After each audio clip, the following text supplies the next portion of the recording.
Voici quelques réponses aux questions proposées par notre maire sur le travail d'élu.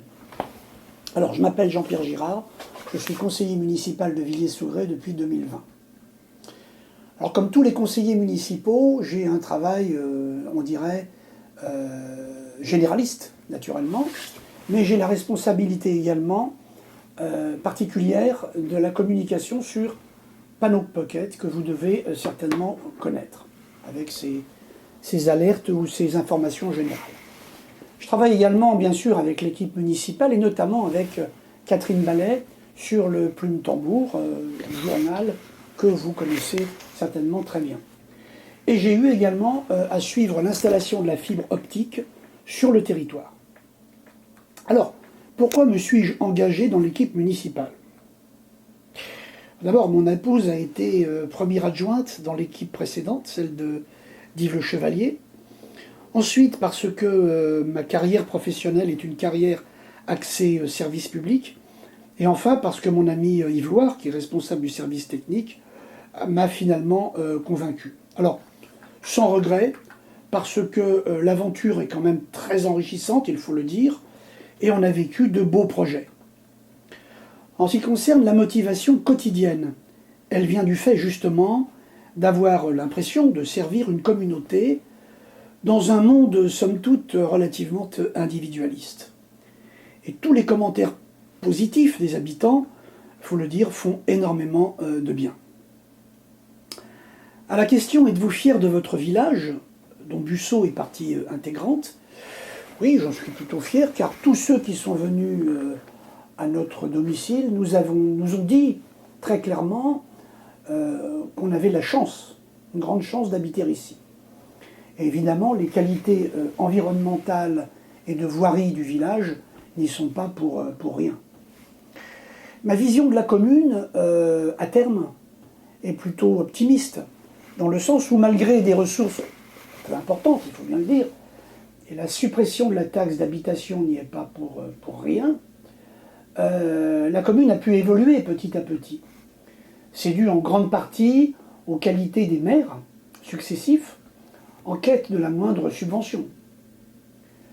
Le prochain maire se devra d'apprendre à dénicher jusqu'au dernier centime qui de la région, qui du préfet, qui du parc naturel, etc.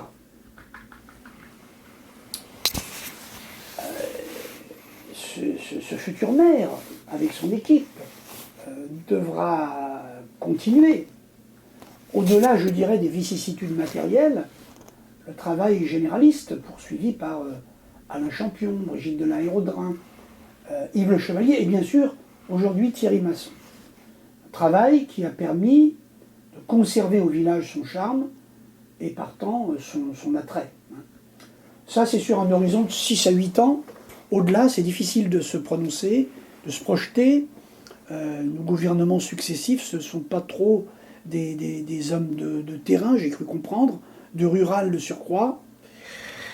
Et à cet égard, dans la plupart des petites communes rurales, puisqu'on parle politique, les maires sont sans étiquette. C'est pas mal du tout, parce que les 15 villarons qui appartiennent à l'équipe actuelle sont de droite, sont de gauche, j'imagine, hein. Et tout maire se doit d'éviter toute dérive idéologique avec un seul objectif, le bien commun, celui du village.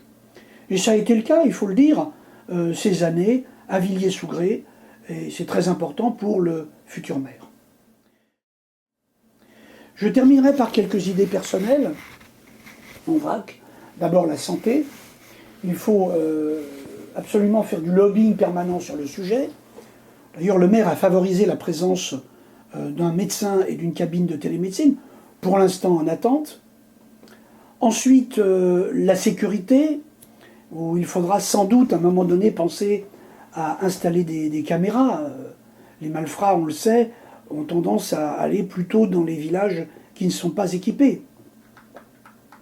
Enfin, il sera nécessaire, avec le préfet et le député, de poser et reposer la question des espaces ad hoc pour les gens du voyage, espaces dans des zones acceptables, afin de ne plus voir ces braves gens débarquer sur le terrain de foot. Et dernier point, il faudra, je pense, lors de l'abandon du cuivre des réseaux télécoms, suivre les habitants, souvent des personnes âgées qui ont retardé leur démarche d'installation avec leur opérateur.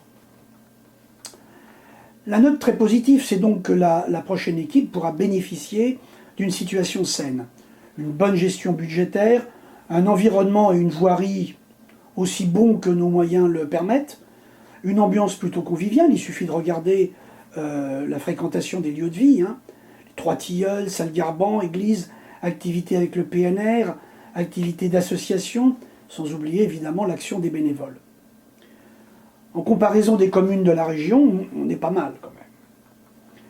En ce qui me concerne, la personne qui aurait la charge de Panneau Pocket sur la prochaine mandature peut tout à fait compter sur moi pour son initiation si elle le souhaite. Et bien voilà, vive Villiers, vive sa commune et vive la France.